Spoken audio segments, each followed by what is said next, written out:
Tonight I shall be conducting Dvorak's Fifth Symphony, but since no one is here to play it, I assume that there will be very little audible joy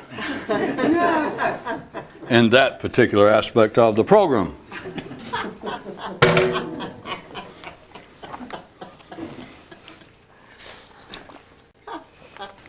At least music not heard is music beyond criticism. Not for a good critic. Good critic can just hear you writing some music and go, I can tell I'm not going to like it in advance. But hey, you could say the same about the news. I just did. And now the news. On the sheets Life passed out to the class were these instructions. Check one of the following. I am excited. I am very excited. I am extremely excited, or I want out of here. No indication was given as to the basis on which this would be graded. If you're attracted to things not yours, then even should you succeed, all that you end up with is things not yours. And the collective thinking of man on an unusually fine day and in your dreams so reacted. That sounds awfully, awfully familiar.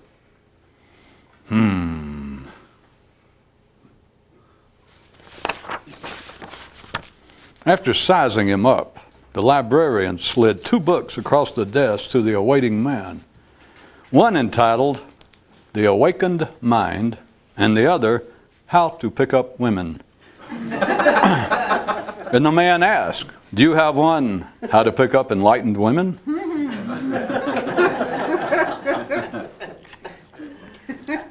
This spurred one man to reflect. Shame there's not a library for the elucidation of consciousness. Ah, but there is. But it's not down the block. Anyone you find fault with is your enemy. There was once a man with a strange stirring who concluded that what he wanted was to have skies that were perfectly clear. And to accomplish this, he began shooting down the creatures who flew therein. But he didn't realize that for some unknown reason, he only shot at certain ones, even though this approach would not produce the result he desired. Men continued to relive this one man's story, with but a few ever reading it from beginning to end. Even though the search is not the discovery, there is no denying the pleasures possible in the search. If a man is to love his enemies, he must ultimately, if not first, take a look at his own thinking. And rather than as an enemy, you might better picture it as an oppressor. One day, while in a reflecting mood, a man reflected, is it possible that we worry about the wrong things? And life, being in acute mood, whispered to him, close. Yeah. How Things Are, Part 73. Oracles, when they overeat, can't prophesy.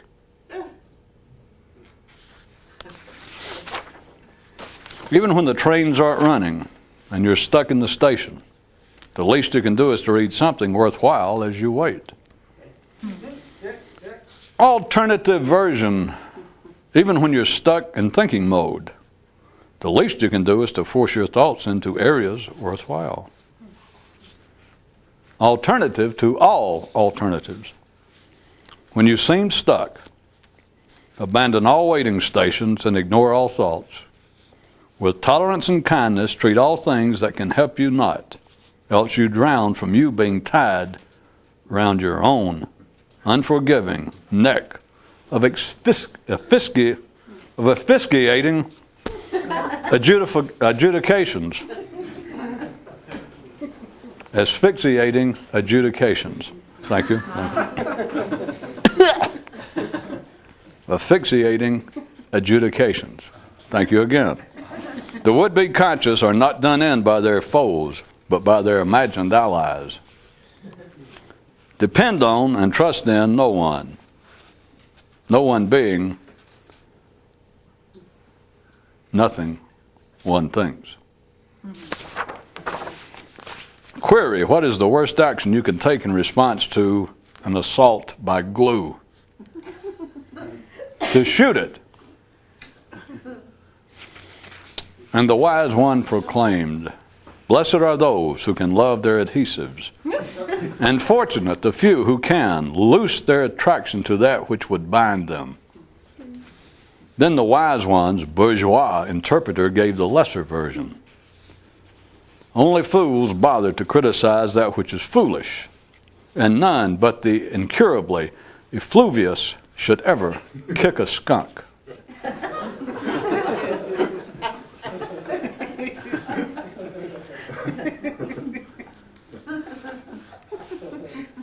And from afar, we ourselves might conclude that it is a wise man who recognizes his own shortcomings, so that he may avoid stepping on same and uselessly strangling himself and his possibilities. Yoo-hoo, hey glue. Yoo-hoo, bye glue. Once, while in a surmising mood, a man surmised, I'll bet that one of the nice things about being more conscious is that you no longer suffer major crises in your life.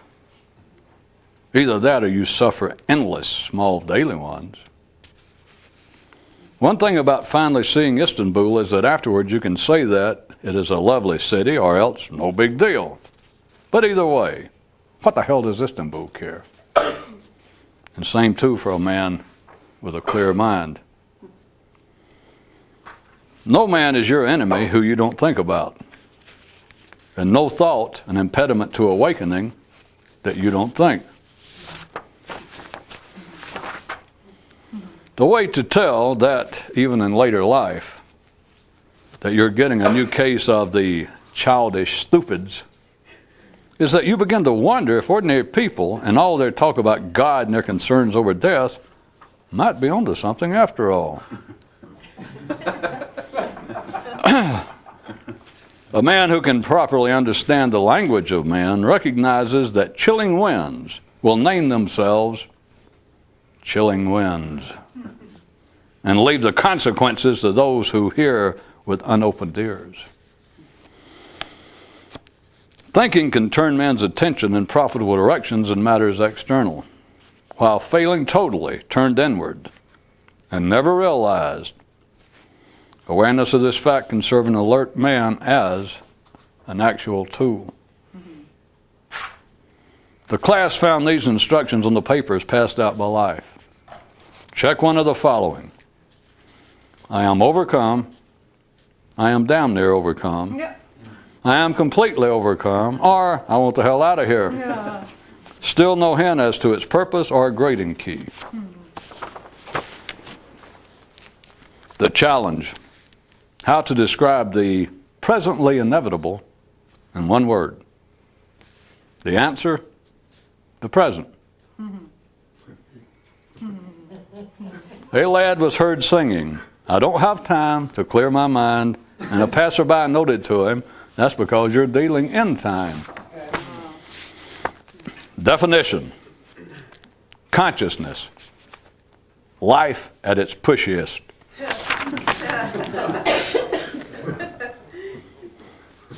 Another glimpse into the mental dynamics of collective man. In one preschool program, the children were told, regarding their elimination processes, that they could either do it in their pants or in somebody else's. Information that would serve them well throughout their so-called intellectual development. And yet another way is man a singular creature, in that not only does he cannibalize himself, but for every inch he eats off of his feet, he grows an equal amount taller. When you liberate yourself from your own thinking, you also set everyone else free. As the ever-present, though imperfectly perceived connections between what men say and the reality on which it is based became increasingly clear to him, one man mused, the words the ordinary mouth are always, oh, so close. Except this ain't horseshoes.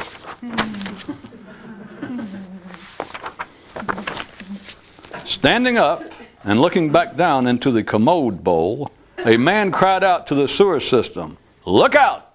Here comes a whole day's worth. And his dreaming faculties were suddenly shocked awake, thinking he was talking to them.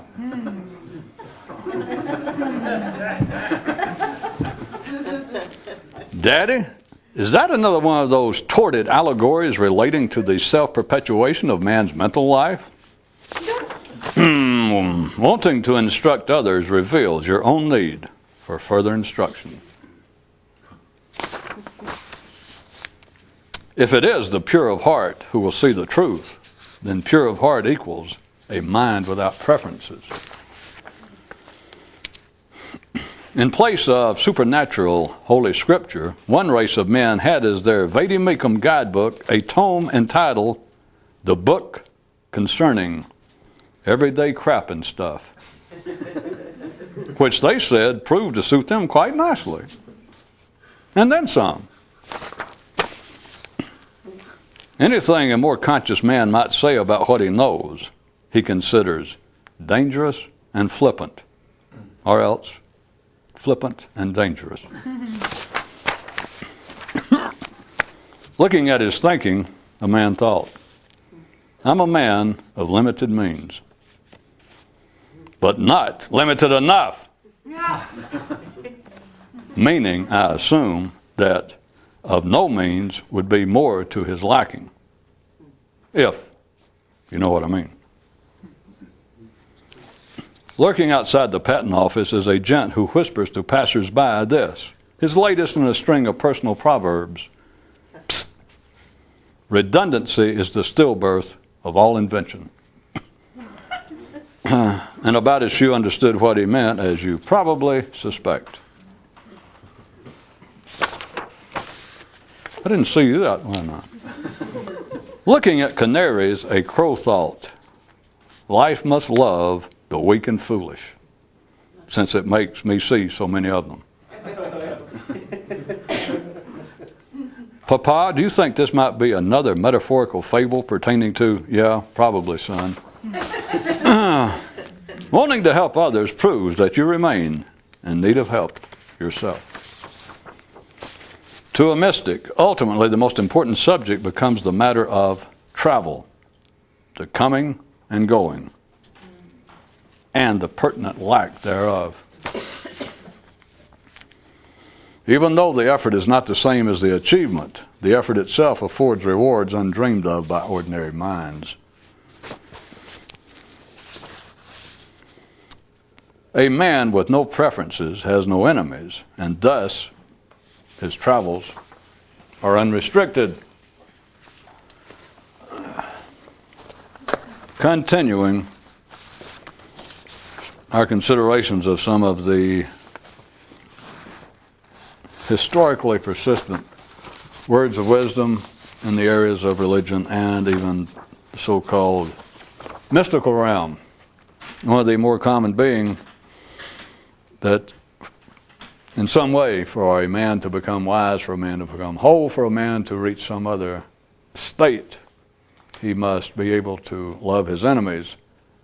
And as always, us considering the practical significance, which was the origins of all such ideas. And by practical significance, that means that it has nothing to do with behavior, because behavior is practical only to children. And even that's an illusion. It is only practical while they're children, because once you have become an adult, what need ye of proverbs to guide your behavior? If you're an adult, you know what to do, right? Of course, having said that, we all recognize that somewhere close to 6 billion people on this planet are children. Yeah, about that. Close, real close. I'm within, a couple of dozen. That little point being, if you happen to have blinked, that humanity in general, those who pay any attention still to such ideas, continue to see them on the basis of behavior. That it actually has to do, and by behavior I mean anything that is external to the person. And so the ordinary continue, at best, to believe that if such ideas have any real significance and any possible use, that it has to do with relationships between people, whereas someone who is trying to actually affect a change in themselves have got to get beyond that point, and they themselves have to be beyond the point where they need chiding, direction, guidance in their behavior. The truth being, to get anywhere, eventually you've got to be past the point of even having much behavior, if you want to look at it that way. The problem, a would-be traveler to Istanbul, someone struggling to reach the so-called states of awakening and enlightenment, if they're still having to struggle over their relationship with other people, then if you happen to be their traveling companion, or if you're packing their clothes for their trip, or if you assume that you will be at the destination and wait on them, don't bother. And pack real heavy. Yeah. Pack everything they have. Pack everything they're going to use for the next 70 to 80 years. Yeah. Because you're not going anywhere.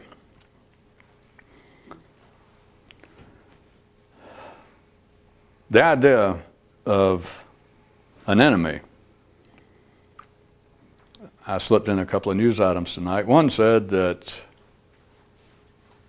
anyone you criticize, any man you criticize is your enemy.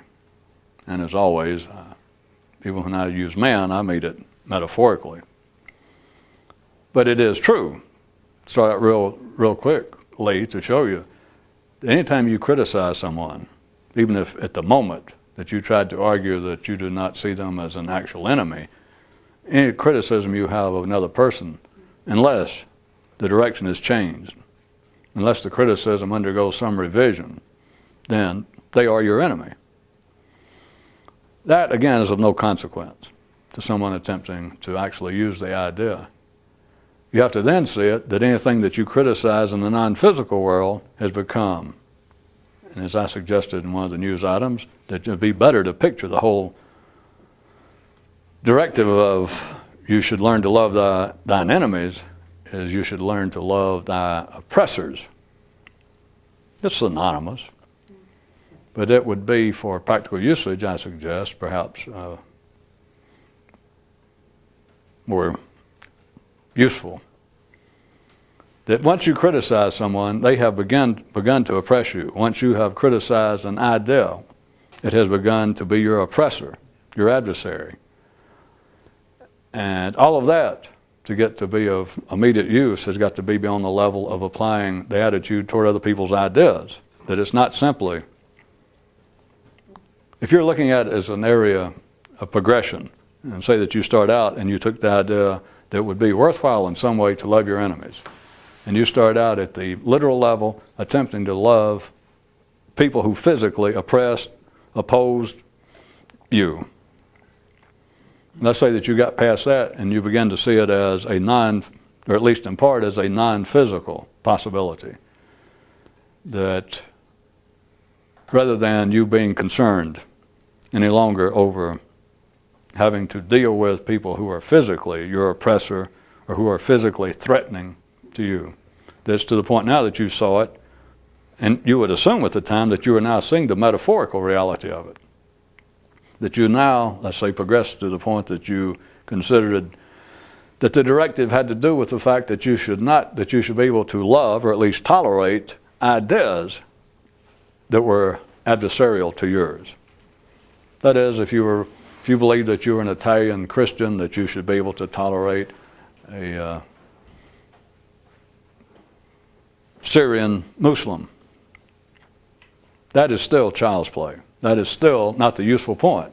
That's still the only thing that serves, if you apparently made any headway in that, the only thing it serves is the collective health of humanity, which life will be proud of you.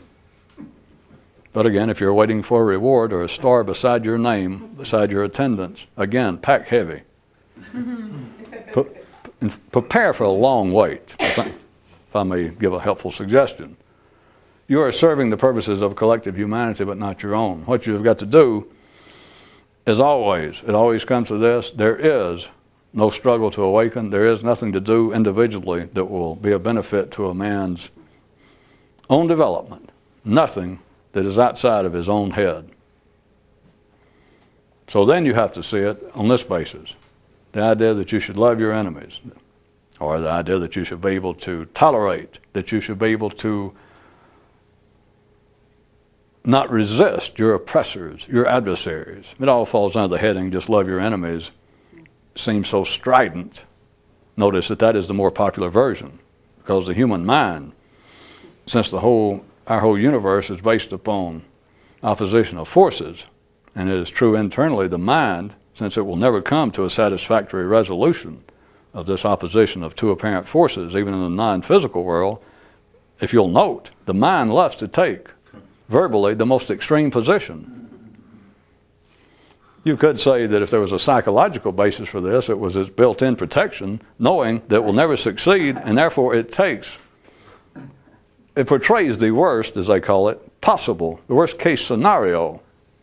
Or, put another way, they will pick out, of all the impossible tasks, which they all are insofar as resolving the conflict of two forces, specifically internally, mentally, they pick out the most impossible of all impossibles. I thought that'd clear it up.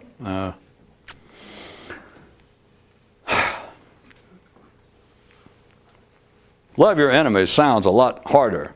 It sounds more impossible than it would be to say to resist your potential, or to resist your apparent adversaries. That doesn't sound much of a challenge. I mean, what the hell? You might succeed at that. Does anybody follow the way things work? It's just the way life works. It's not the stupidity of man unless you see it that way. And what the hell? It's the stupidity of man. Because that's the way you like it. But if you had your choice, if you realized that there was some sort of thing going on which all humans, they realize it one way or the other, whether they couch it to themselves or whether they accept definitions based on religious terminology or psychological terminology or even physical law terminology. Everyone, all sane people, recognize that there is some sort of conflict going on. Everyone understands that. If nothing else, there is the continuing conflict of you trying to stay alive, and apparently there's something like death, even if death doesn't have an anthropomorphic face to it, but it's like something's going, come on, come on. I mean, something always trying to make you trip and fall down, some trying to give you a cold. If nothing else, it seems like it's inertia and momentum, or life and death, or chaos and stability. But everybody senses there's something going on. You lay down, you don't get up. You get up and you get all excited and you don't go to bed. You're hungry and you think, I can't stand this, I got to eat. And then you start eating and you can't stop. And then after you do finally stop, you think, well, I ate too much. Now how long will it be before it all digests? It's always, as Sir Isaac Newton's mother said, it's always friggin' something. Of course, it sounded better with a British accent, I'll give you that, but I don't do dialects. But notice, if I point out that they were both the same description, that a man, to achieve anything in life, to progress, I'll give you two choices. A man must learn to love his enemies, or a man must learn to tolerate his apparent adversaries. Which one, over and over, will thinking choose? The former. Always. It is the harshest, it is the most direct, and it expresses, in the strongest possible terms, the impossible. They both express the impossible, but the former seems to express it in a more in-your-face manner. And if ordinary people could even hear that, ordinary minds, they might counter, and I'll counter for them, that, well, you could say that, but look at it this way. It presents a bigger challenge. I know, same thing. That's what I was trying to say. The second one, if that was the first one that man ever came up with, if Adam, if that was the first version he came up with, that it might be good now that I'm out here on my own. I got my thinking cap on, my conscious duds on. Let's see. And after a few days of scuffling around and realizing that things were not as they were before, and that he was going to have to make some effort to even achieve any kind of peace and satisfaction as was his erstwhile state, then he undertook the mystical transcendental struggle immediately. And let's say that his first version was, he turned around to Eve or somebody and said, write this down. For a man to achieve wisdom, peace, wisdom, for a man to achieve, for a man to, all right, let's make it, for a man to get anywhere, for a man to become wise in this life, that's good. He must, here's the important part, get this, a man must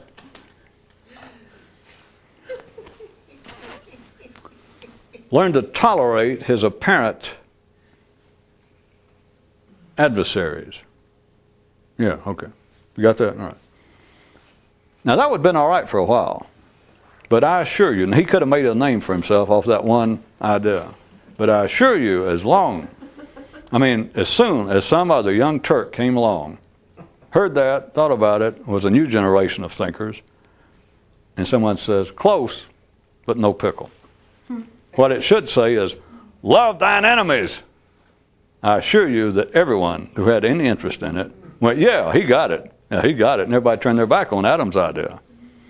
And if somebody could make that even, well, you could, but it gets ridiculous almost. You'd have to say, if you're going to go past love your enemies, it'd have to be like, offer to marry somebody who kills you. That's about the only way to. So we've taken it by as far as we can. Love those who hate and despise and mistreat you. That about wraps it up. And that's, as I said, unless you can come up with something that you could do of a positive manner after death, which even I'm not going to try and explain that one. So we have the most stringent example of stating the impossible. Although, please note that it continues to fascinate man, and men continue to repeat it without knowing what it means.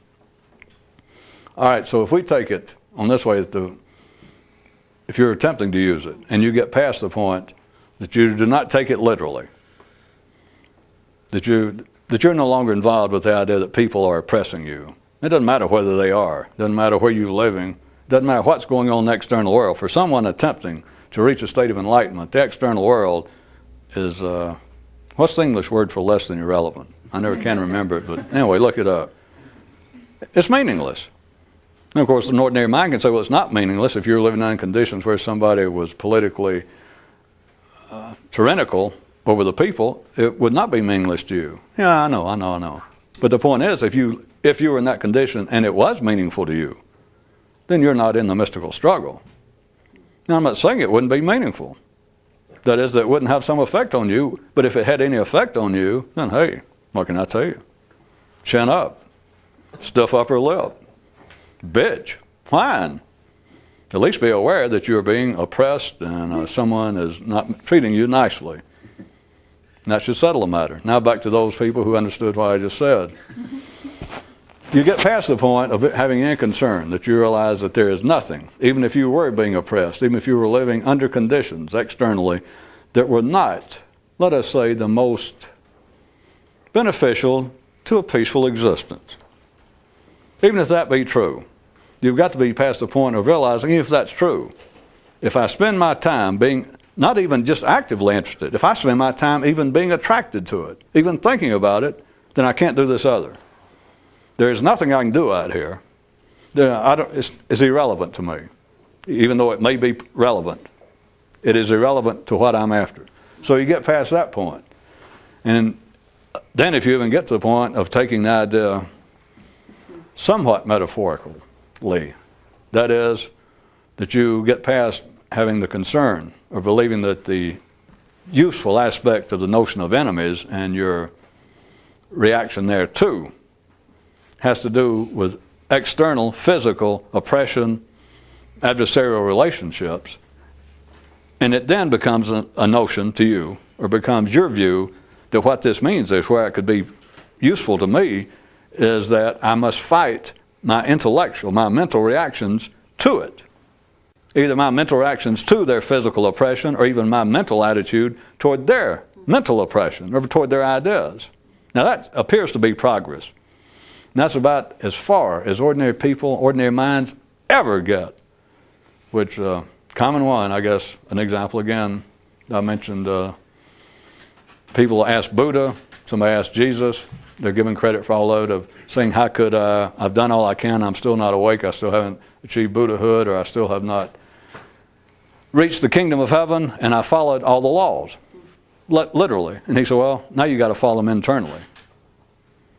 That is, in some of the cases, they will say, hey, I followed the letter of the law, I quit, I no longer covet my neighbor's possessions, or I no longer actively seek revenge on those who have mistreated me. And Buddha and Jesus, Muhammad, and every other mystic, under those allegorical conditions, under those stories, then said, okay, if you've done that, now what you got to do is you got to stop doing it internally, or in your heart, in your mind.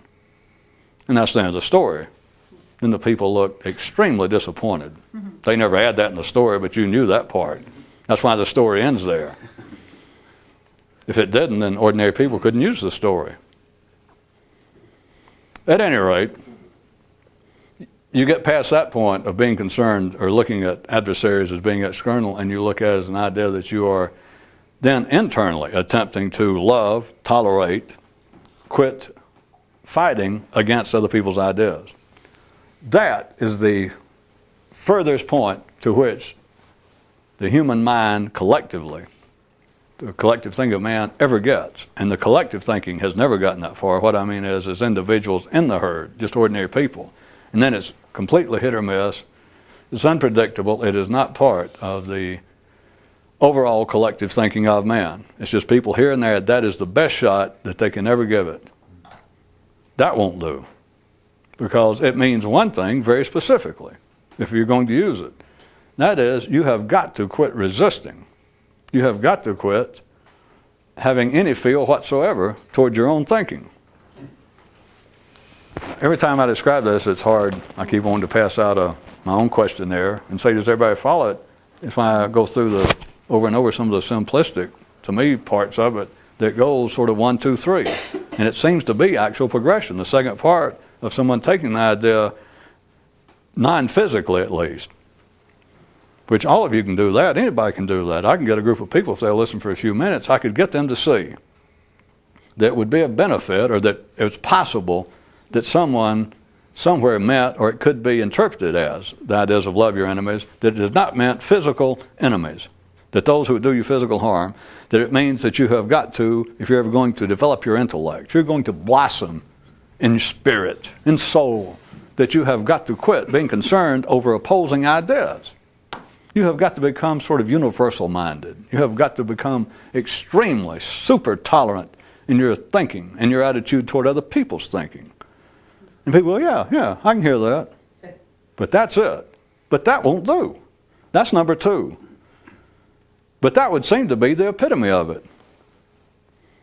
If you ask ordinary minds, check with yourself. And if you ask ordinary thinking, is it possible to push it past that point? And they tried their damnedest. If they followed what I said, this little progression from it going from a physical interpretation, a literal interpretation, to a non-physical one, and they saw that that was a kind of progress, and that many ordinary minds would go, that would be nice. They would have to see it conditionally, but they would probably think to themselves or admit that that could be of some benefit, that I probably react too automatically in a naysaying manner to ideas that are foreign to me. I would probably be personally better off if I did not, with such a knee-jerk reaction to opposing political, economic, social views. It would be good for my own intellectual development, very likely, but it would always be under certain conditions. It's not a blanket acceptance of the idea, but they would still see momentarily that it could be a benefit, that could be a useful way to look at the whole notion of love thine enemies. But then if I said, okay, if you see that, we've gone from the physical to the non-physical interpretation of it. Could you carry it any further than that? And I tried to make everybody do it themselves, like think about it. Thinking cannot carry it any further. I mean, if you tried your best, you think, well, where else could it go? If the whole notion is that you would be better off if you could change the relationship between what is you and what is apparently, or obviously, according to how you start out, but between you and what is apparently forces that oppose your welfare, or just forces that oppose you, whether it be personal or whether it be impersonal. And you start off on that basis, that everybody can feel that there is some kind of, nobody has their way in life. And even if they had their way in life, that's one of the sadnesses about becoming real rich. You think, well, now I got it made. Then you find, well, I don't have it made.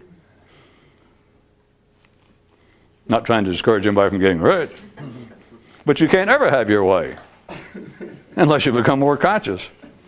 And then, of course, in having your way, I've got to warn you in advance, undergoes, or let me say this, let me warn you, is open to great revision. I don't care to make predictions, but that's the only way to, quote, have your way.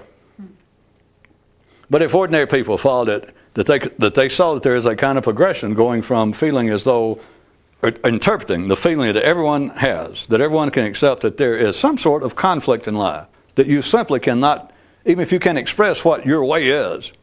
We know that everybody on the planet, if you say, is everything perfect? And they go, no. Can you do anything you want to? Well, certainly not.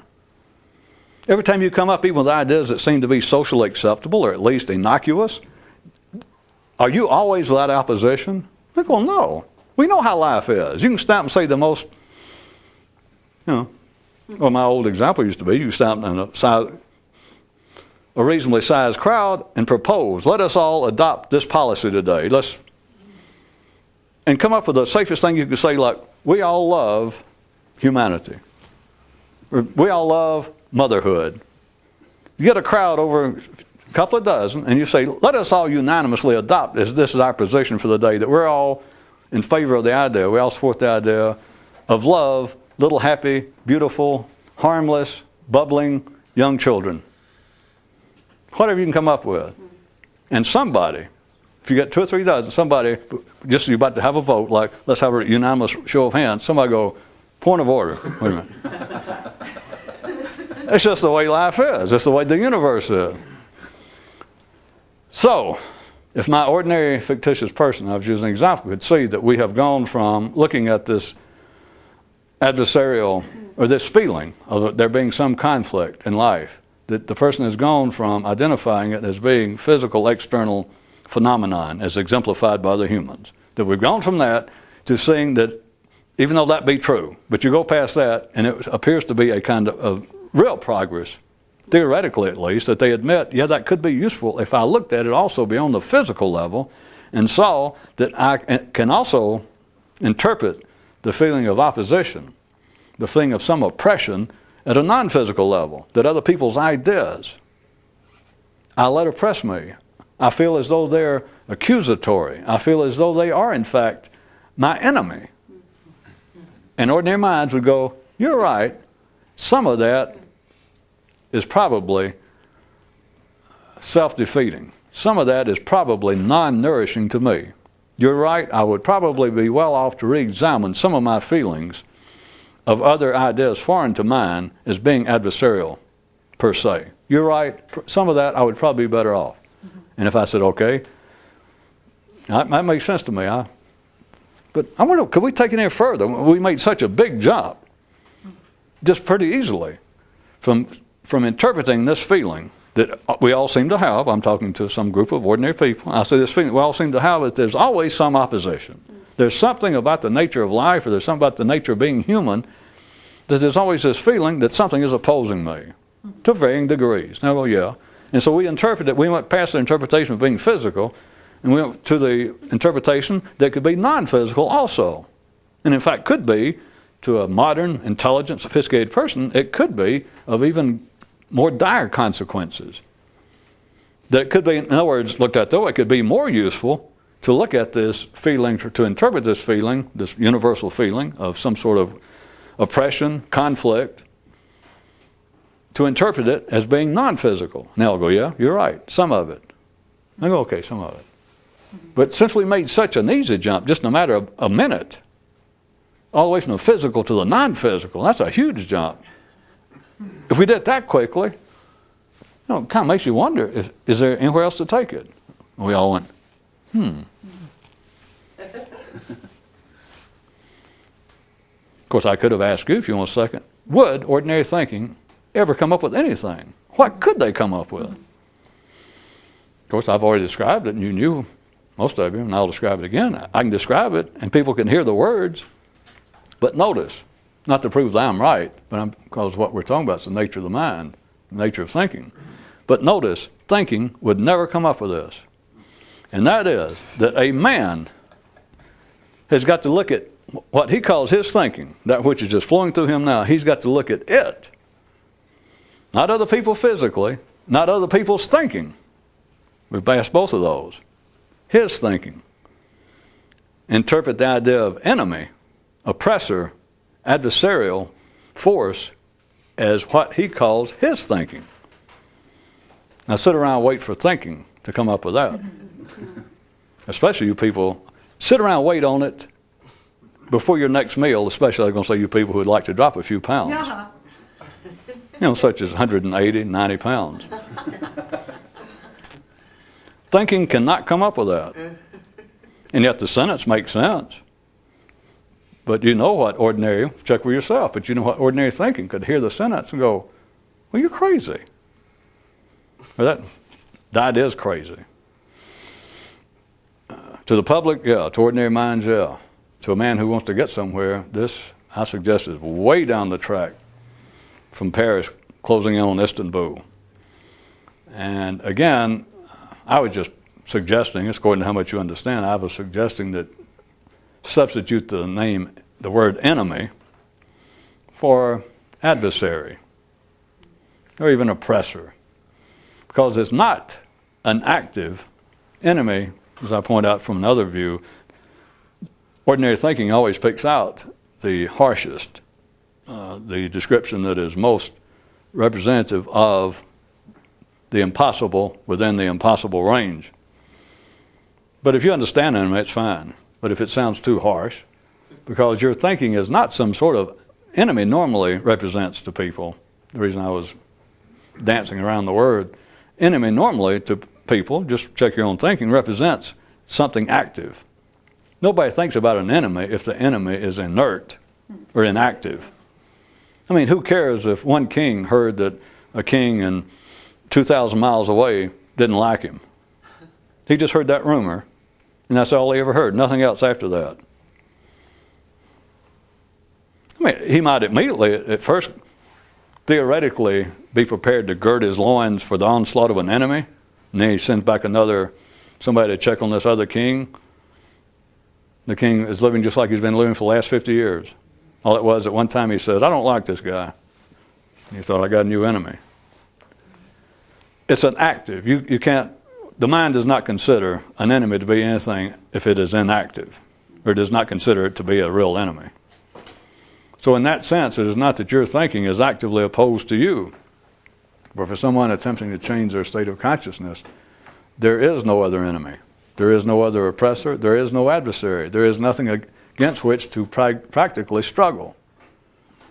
There is nothing standing between a man and the discovery of himself. The line is, except himself. And ordinary people can swoon and go, write that down.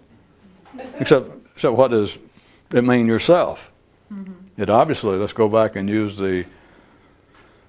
my described progression of the attempted analysis of the idea of love thy enemies anyway. Yourself, has got to be more than just your physical self. No, everybody go, yeah, it's more than that. There you go, all right. Then you look at it as being, the next stage would be to interpret, to say that you must discover yourself. The only thing stand between you and your real self is yourself. The only thing stand between you and another state of consciousness. The only thing stand between you and an awakened, enlightened state is you. And people go, oh, yeah, boy, that is heavy. You go, wait a minute. Then what's the you you're speaking of? It can't be the physical self. And again, I'll give ordinary people credit with any interest in such as this. They would go, well, yeah, you're right. It's got to be something more than that. It's not just me physically. And that takes the kind of belief in the most fundamentalist religious ideas that man is innately physical, carnal sinner, that just by being alive and being physical and eating and getting horny and wanting to sleep makes you a sinner and makes you irredeemable, that you can't change. So you got to be beyond that level. You got to be just a little somewhere post-AD.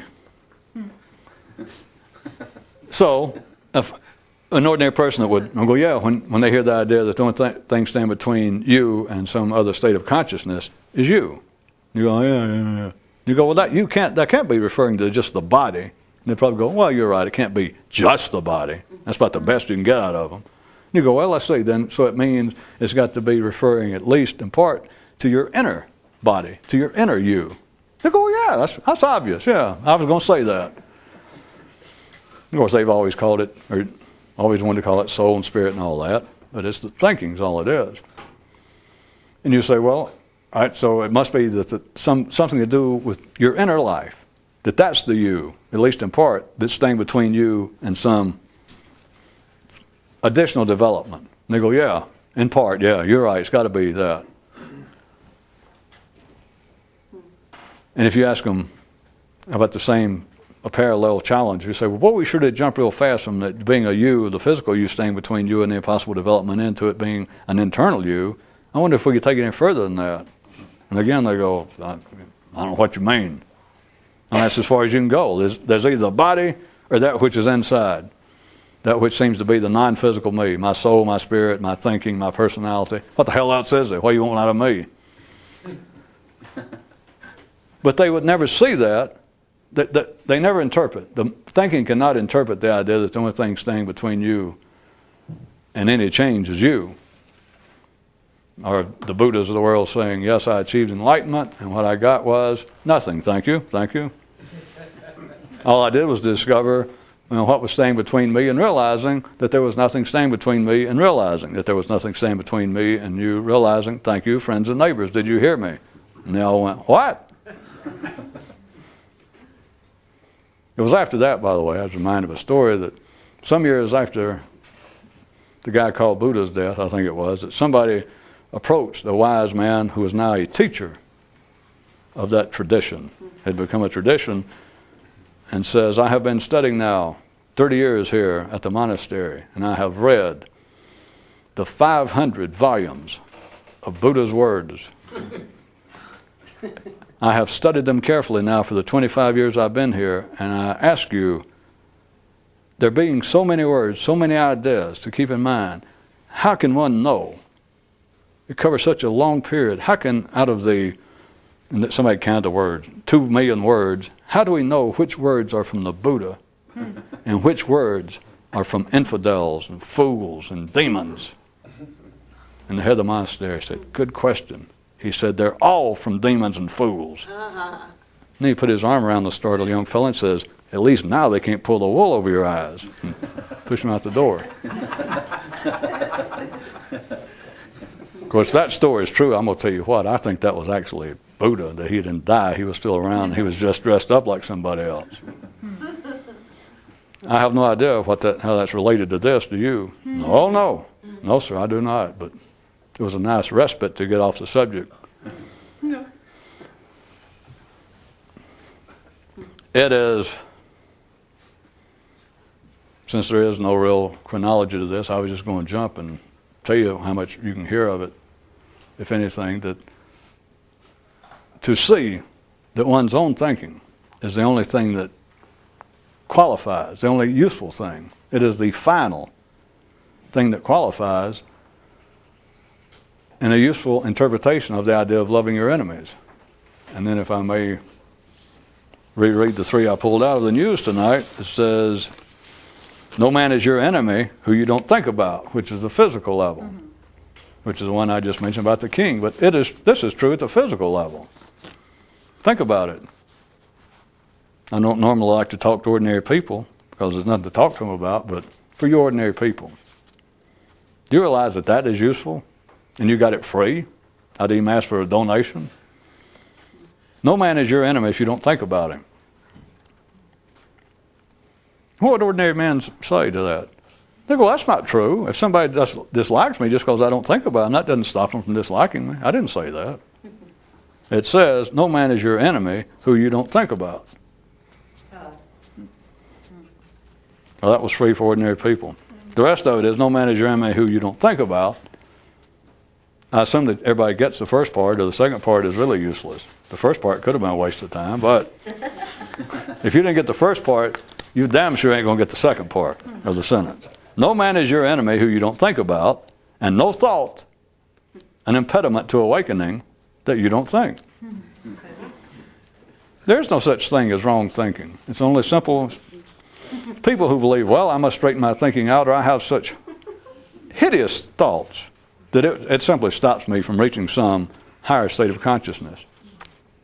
Strike the hideous. Okay, despicable. Strike that. Unsanitary. Blasphemous. How about strike all adjectives? No man is your enemy who you don't think about, and no thought an impediment to awakening that you don't think. And when you liberate yourself from your own thinking, you also set everyone else free, which is a setup for the last one. A man with no preferences has no enemies. If you criticize, in the last few minutes, let's jump back and forth. You can do it yourself through the simplistic physical examples of the interpretation of the idea of love your enemies to the non-physical and to the superphysical. If you criticize another man, you have made an enemy. He doesn't know it. That doesn't matter. But if you just see somebody walking down the street and they look funny, they're deformed, or they're just ugly to you, and you criticize them, do whatever it means. You look at them and you have any internal negative reaction to them, you have made an enemy. Except for those of you who are good, you know damn well. You remember the guy tonight, after he was offered the 2 books of how to, the awakened mind and how to pick up women, wish there was another one, how to pick up awakened women. And then a second guy in the story, after hearing the story, the original story, said, I wish there was a library in which was possible the elucidation of consciousness. And then I added, but sir, there is, except it's not down the block.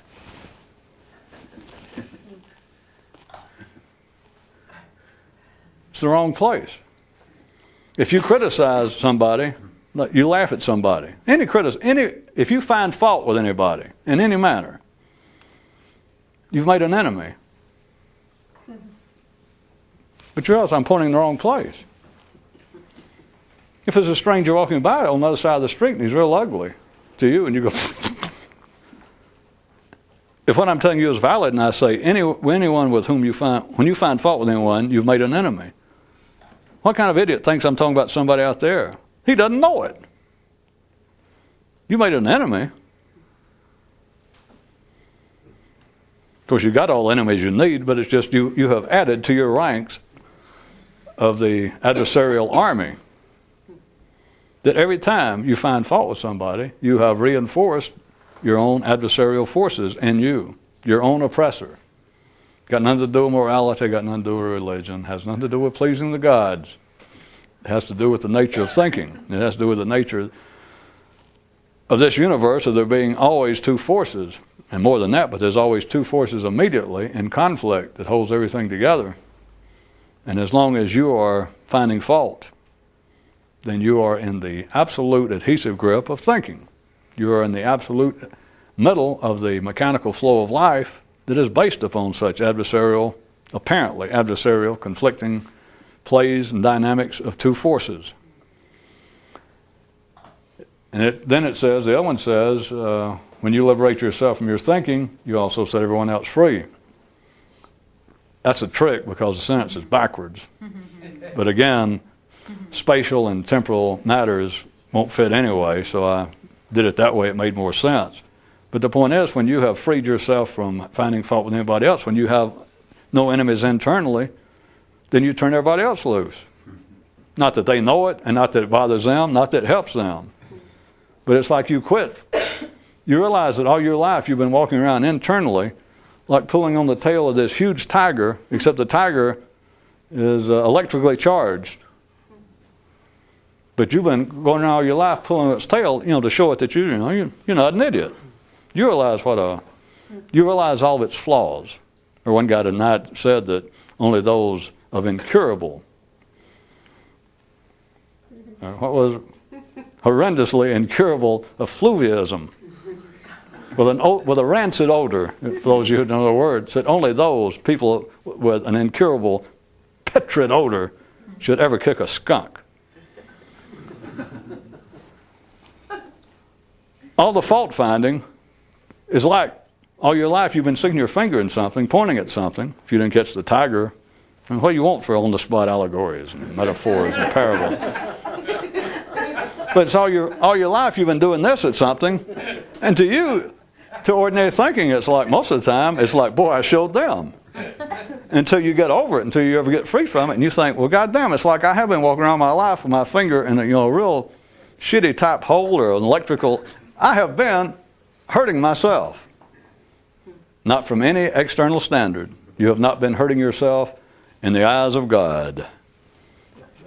You've been hurting yourself, period, because you've been wasting your time. Every time you do it, you are simply captivating yourself. You're simply reinforcing your own captivity. And when you stop it, you turn everything loose. Or when you turn everything loose, you stop it. Or when you stop it, you stop it. Or when you turn everything loose, you turn everything loose. There are your 6 choices. I mean, it's one or the other. And if you happen to, of course, pick the right one, you do get an egg roll at no additional charge. But knowing most people, they're going to end up offending the waiter and get soup spilled on them anyway, so what difference does it make? And on that hot note, we'll close.